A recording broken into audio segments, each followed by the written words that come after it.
You have been lied to. Your generation has been lied to, and a few generations before ours. Why? Well, on our day and age, everyone tells us, like, oh, you need to go out and get a 2-parent income. You need to both have to go out, put your babies in a daycare. You need to send your kids to all sorts of after-school programs. You need to do all these things.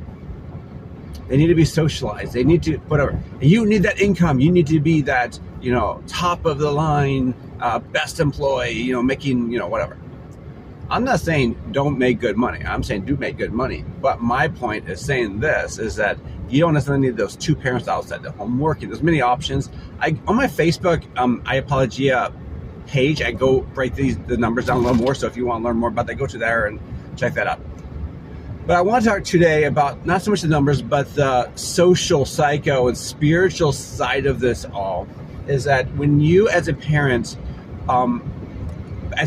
decide to send your kids to a daycare instead of being at home with your children, all suddenly it changes a lot of things.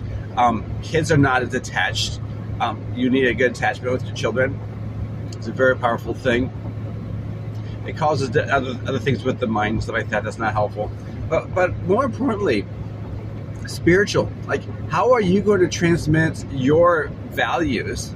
How are you going to transmit your worldview? How are you going to talk? How are you going to connect with the kids? How are you get to know them? If all you do is just farm out taking care of your kids to some stranger or someone else.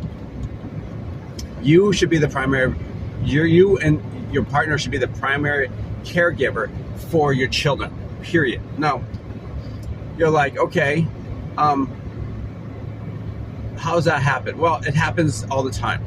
I know many people, probably hundreds of people, hundreds of families that do it all the time. Now, that doesn't mean that they only have one income. They have multiple streams of income, whether that's investments. You can start investing. Oh, I don't have money for investments. Okay, then start working. Make sure that your income starts increasing. Find jobs and occupations that actually start increasing your income. You might have to move to a lower a cost of living area. That's totally fine too. But you can do it. You can make it work. Many other people do it.